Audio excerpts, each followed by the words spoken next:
Hello dear students, आज का जो हमारा टॉपिक है वो है स्लोप स्टेबिलिटी।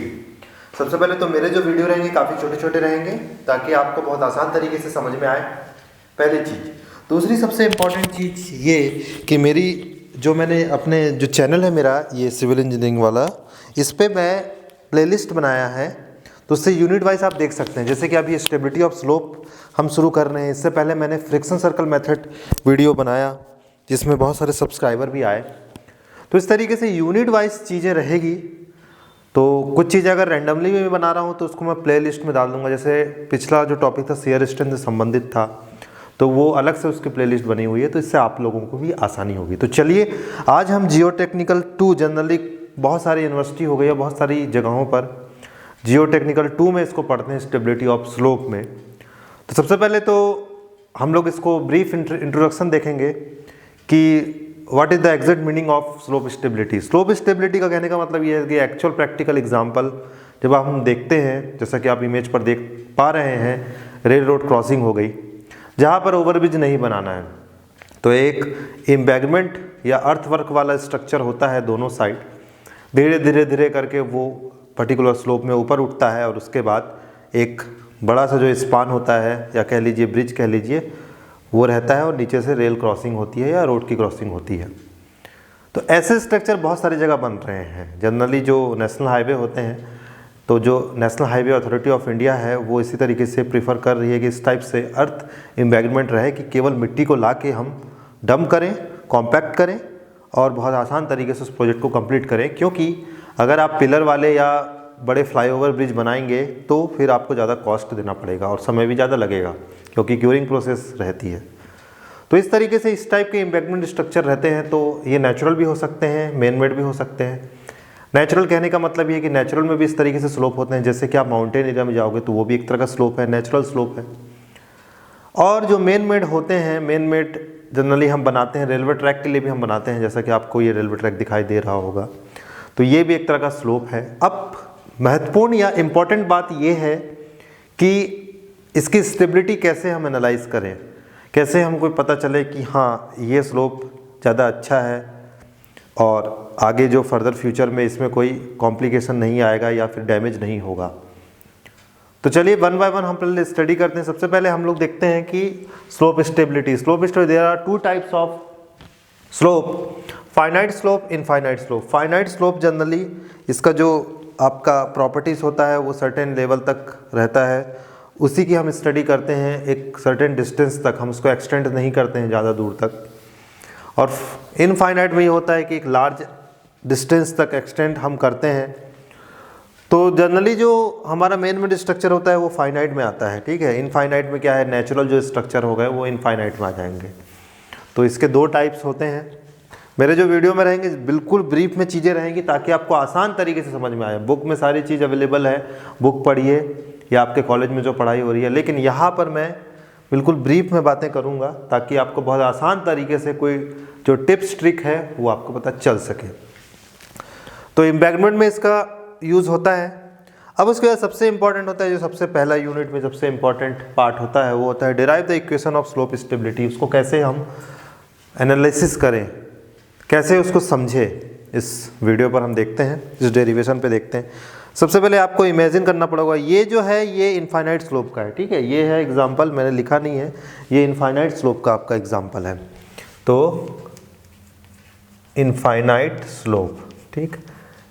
इसमें आपको कुछ इस तरीके से स्ट्रक्चर बनाना पड़ेगा, जो कि जैसा स्ट्रक्चर आपको दिखाई दे रहा है, ये एक स्लोप है जो कि एंगल आई, इसका जो ग्रेडियंट है स्लोप है ये आई है, तो यहाँ भी आपका आई रहेगा, ये भी आई रहेगा। जो इसकी विड्थ है ये बी रहेगी और यहाँ पर ये जो लेंथ हो जाएगी ये बी कॉस आई हो जाएगा। उसी तरीके से ये वाली लेंथ कितनी हो जाएगी, ये लेंथ आपकी हो जाएगी tan आई कॉस आई, ठीक है, tan आई और कॉस आई। मुझे नहीं लगता कि इसको बताने की ज़रूरत है कि ये कैसे हुआ, ये इस तरीके से हुआ। tan I is equal to A, मान लीजिए इसकी डिस्टेंस है, A divided by B cos I हुआ, तो ये tan आई होता है, तो ए फिर ये tan आई कॉस आई हो गया। तो ये डिस्टेंस कभी आगे हमको डेरिवेशन में यूज़ करना है। उसके बाद हम ये मान के चलते हैं कि एक वर्टिकल स्ट्रेस अप्लाई हो रहा है। वर्टिकल स्ट्रेस जो अप्लाई हो रहा है वर्टिकल डायरेक्शन में हो रहा है, जिसे सिग्मा जेड से रिप्रेजेंट कर रहे हैं। Due to this vertical load या वर्टिकल स्ट्रेस के कारण एक शियर स्ट्रेस जनरेट हो रहा है। मान लीजिए किसी चीज़ में हमने ऐसे वर्टिकल लोड अप्लाई किया तो एक शियर स्ट्रेस जनरेट होगा। हालांकि किसी भी बॉडी में बहुत सारे स्ट्रेस जनरेट होते हैं, जिसको हम लोग प्रिंसिपल, माइनर या फिर समझ लीजिए मोहर सर्कल में हम देखते हैं, लेकिन हमारा जो बेसिक पर्पस है, जो स्ट्रेस ज़्यादा इफेक्ट डाल रहा है उस स्ट्रक्चर पे, उसी का ही हम स्टडी करेंगे, एनालिसिस करेंगे। तो यहाँ पर एक टाउ जो है, जो टाउ है वो भी स्ट्रेस जनरेट कर रहा है इसके कारण, due to the effect of vertical load. तो वर्टिकल लोड ये है सिग्मा जेड और ये टाउ है। उसी तरीके से इसके भी दो कंपोनेंट रहेंगे, एक सिग्मा रहेगा एक टाउ रहेगा, मतलब इसको हम लोग दो कंपोनेंट में डिवाइड कर दिए, ठीक है। इस सिग्मा जेड को सिग्मा और टाउ में, और इसके बीच एंगल 90 रहेगा, ठीक है।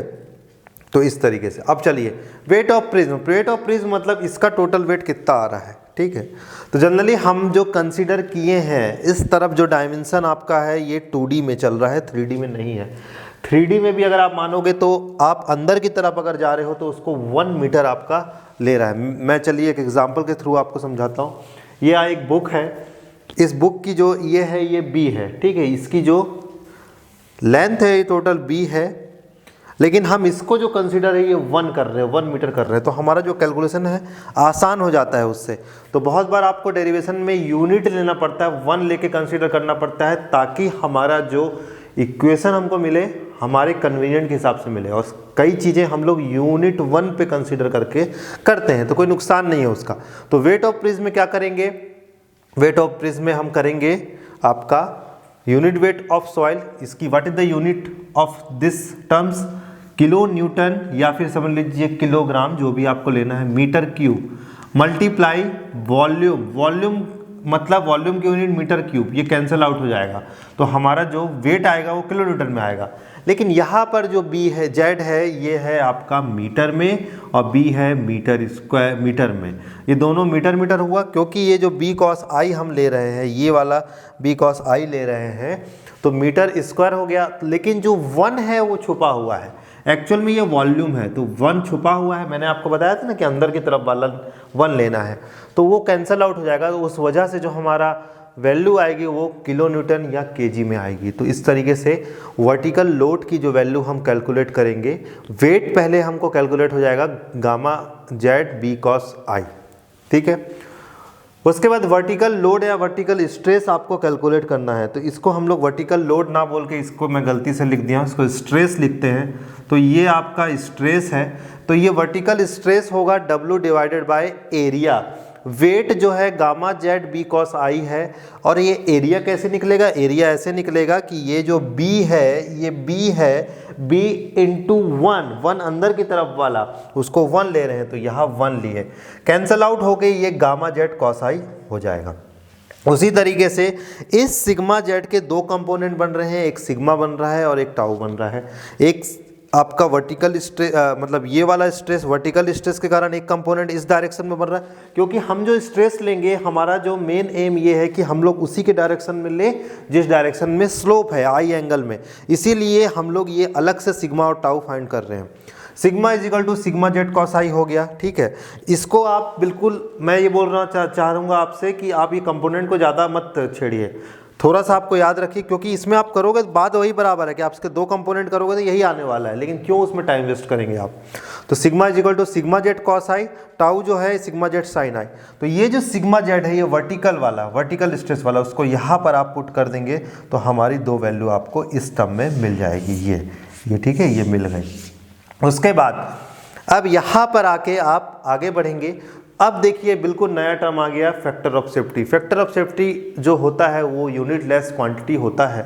इसको आप ऐसे समझ सकते हैं कि अगर मैं मार्केट जाता हूँ और मुझे 50 रुपये का सामान लेना है, तो मेरे जेब में 100 रुपये होने चाहिए। कहीं कुछ सामान अगर ज़्यादा आ गया, ज़्यादा मूल्य का आ गया, ज़्यादा पैसा देना पड़ा, 50 की जगह 70 देना पड़ा, तब मैं क्या करूँगा। तो आप क्या करोगे, आप करते क्या हो, अब करते हो 100 रुपये आपने लिया, अब 50 का सामान लिया, तो आपकी फैक्टर ऑफ सेफ्टी हो गई 2, यानी कि आप 2 टाइम्स ज़्यादा सेफ चल रहे हो। ऐसे स्ट्रक्चर में भी हमको देखना पड़ता है कि कितने का स्ट्रेस आ रहा है, कितने का उसमें फोर्स आ रहा है, और वो जो मटेरियल जो है वो कितना बियर कर सकता है। इसका जो रेशियो, इसका जो अनुपात हम जब देखते हैं तो वो फैक्टर ऑफ सेफ्टी होता है। तो फैक्टर ऑफ सेफ्टी जितना ज़्यादा स्ट्रक्चर का होगा उतना हमारे लिए अच्छा होगा। तो जनरली सॉइल मैकेनिक्स या फिर समझ लीजिए जियोटेक्निकल 2 में हम लोग फैक्टर ऑफ सेफ्टी को कंसीडर करते हैं। उससे पता चलता है कि हाँ हमारा स्ट्रक्चर सेफ है। इसमें जो आप देख पा रहे हैं tau F divided by tau, दोनों की यूनिट सेम है। एक्चुअली यही जो स्ट्रेस है ये जनरेट हो रहा है और यही ज़्यादातर इफेक्ट डाल रहा है उस स्ट्रक्चर में। वो ट्राई कर रहा है कि ये स्ट्रक्चर फेल हो जाए। तो टाउ एफ क्या हो गया? Shear strength of soil. ये सॉइल की एक इंटरनल प्रॉपर्टी होती है जिसको लैब में परफॉर्म करके लाया जाता है। मतलब जो 100 रुपये आप जेब में रखे हो वो ये वाला है, यानी कि वो मैक्सिमम कितना बियर कर सकता है। और ये जो टाउ है जो नीचे दिया हुआ है वो ये वाला है, ये ट्राई कर रहा है कि ये सॉइल फेल हो जाए। तो समझ लीजिए उसकी जो स्ट्रेंथ है 100 आ रही होगी और 50 एक्चुअल में ये वैल्यू मिल रही होगी, तो मतलब हमारा स्ट्रक्चर सेफ है क्योंकि हम 2 टाइम्स उसको सेफ बना दिए। लेकिन अगर इसकी वैल्यू मान लीजिए 100 ही आ गई तो हमारा 1 आ गया, मतलब स्ट्रक्चर बिल्कुल क्रिटिकल पोजीशन पे आ गया है। मतलब जैसे ही अगर इसकी वैल्यू बढ़ी, ये वैल्यू बेसिकली डिपेंड किस पे कर रहा है, कितना वर्टिकल स्ट्रेस आ रहा है, तो ये फेल हो जाएगा। तो यही होता है फैक्टर ऑफ सेफ्टी। आगे जाके हम बार बार फैक्टर ऑफ सेफ्टी के बारे में देखेंगे तो और चीज़ें क्लियर हो जाएगी। तो ये याद रखिए, ये जो टाउ एफ है ये शियर स्ट्रेंथ ऑफ सॉइल है, इसको ज़्यादा होना चाहिए। अगर हम लैब में परफॉर्म करेंगे तो वो ज़्यादा वैल्यू आना चाहिए। ठीक है। अच्छा, एक और चीज़ इसमें यह है कि इसमें 2 सॉइल के लिए हमको देखना पड़ेगा, कोहेजनलेस सॉइल और कोहेसिव सॉइल। ये दोनों क्या होता है ऑलरेडी मैं पहले जो वीडियो है उसमें मैं बता चुका हूँ, लेकिन अभी फिर से आपको अगले आने वाले वीडियो में बताऊंगा और उसके बाद हम लोग इन दोनों सॉइल के लिए ये डेरिवेशन डिराइव करेंगे। यहाँ तक मुझे लगता है कि आपको समझ में आ गया होगा। एक और चीज़ मैं आपको बता दूँ कि जैसे कि मैंने यहाँ पर लिखा है गामा जेड बी कॉस आई, ये वैल्यू आई है। ठीक है, ये वैल्यू कहाँ से आई, हमको कैसे पता चला कि इस प्रिज्म का एरिया इतना होगा? देखिए, इसको निकालने का तरीका ये है कि पहले ये ट्रायंगल का निकालेंगे, फिर उसके बाद एक और ट्रायंगल है तो उसको 2 टाइम्स कर देंगे, जो यहाँ मैंने निकाला हुआ है। चाहे तो आप देख सकते हैं ये पूरा निकला हुआ है, 2 टाइम्स किए तो ये बी कॉस ये वाली वैल्यू आ गई। उसके बाद हमको ये डेप्थ में ये वाला भी फाइंड आउट करना है क्योंकि ये एक रेक्टेंगुलर है। What is the area of rectangular, कि ये जो डेप्थ, ये डेप्थ हो गई और ये विड्थ हो गई, तो वो मल्टीप्लाई करके जब ये कैंसल आउट हो जाएगा तो फाइनली यही आएगा। चाहे तो आप केवल इसको याद रख सकते हैं, ज़रूरत नहीं है ये बताने की, कोई भी बुक में ये वाली डिटेल जानकारी नहीं दी हुई है, लेकिन आप इसको डायरेक्ट याद रख सकते हैं तो आसानी होगी आपके लिए। तो जब भी कोई डेरिवेशन आएगा फैक्टर ऑफ सेफ्टी का कोहेजनलेस सॉइल या कोहेसिव के लिए, तो आपको यहाँ से स्टार्टिंग करनी पड़ेगी और उसके बाद बाकी जो 2 सॉइल का कैसे होने वाला है वो हम लोग नेक्स्ट वीडियो में देखते हैं। तो वीडियो देखने का बहुत बहुत धन्यवाद। आप लोगों से निवेदन करूंगा कि मेरे चैनल को सब्सक्राइब करिए और साथ ही वीडियो को लाइक और शेयर करिए। तो चलिए स्टूडेंट्स, मिलते हैं अगले वीडियो में।